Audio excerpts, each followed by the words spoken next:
Majelis Ulama Indonesia atau MUI mengeluarkan fatwa haram untuk segala tindakan yang mendukung agresi Israel ke Palestina. Salah satunya membeli produk dari produsen yang berafiliasi dengan Israel. Hal itu disampaikan Ketua MUI Bidang Fatwa Asrorun Ni'am Soleh. Ia menjelaskan pembelian produk yang berafiliasi dengan Israel merupakan contoh dukungan tidak langsung terhadap Zionis. Hal itu tertuang dalam fatwa baru MUI nomor 83 tahun 2023 tentang hukum dukungan terhadap perjuangan Palestina. Dalam fatwa tersebut juga dijelaskan bahwa mendukung perjuangan Palestina merdeka hukumnya adalah wajib.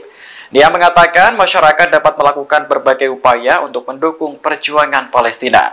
Misalnya mendistribusikan zakat, infak, dan sedekah untuk kepentingan tersebut. Kemudian umat Islam juga direkomendasikan untuk mendukung Palestina melalui penggalangan dana kemanusiaan hingga sholat gaib untuk para syuhada.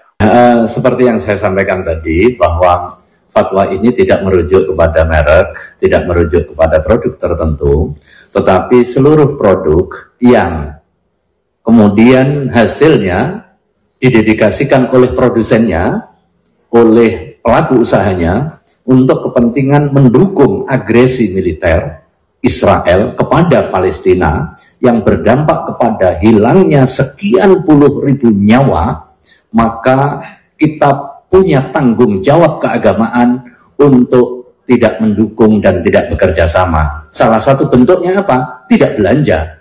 Karena setiap rupiah yang kita belanjakan berarti di situ ada aliran dana untuk kepentingan dukungan terhadap aktivitas agresi tersebut.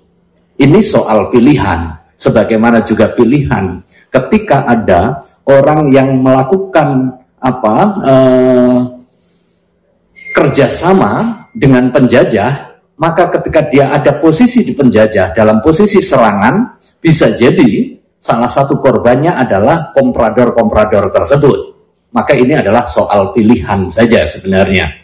Bahwa kemudian ada resiko sosial, resiko ekonomi, maka harus dipilih resiko yang terkecil untuk diambil guna menyelamatkan risiko yang besar yang akan terjadi, yaitu soal keselamatan bangsa Palestina.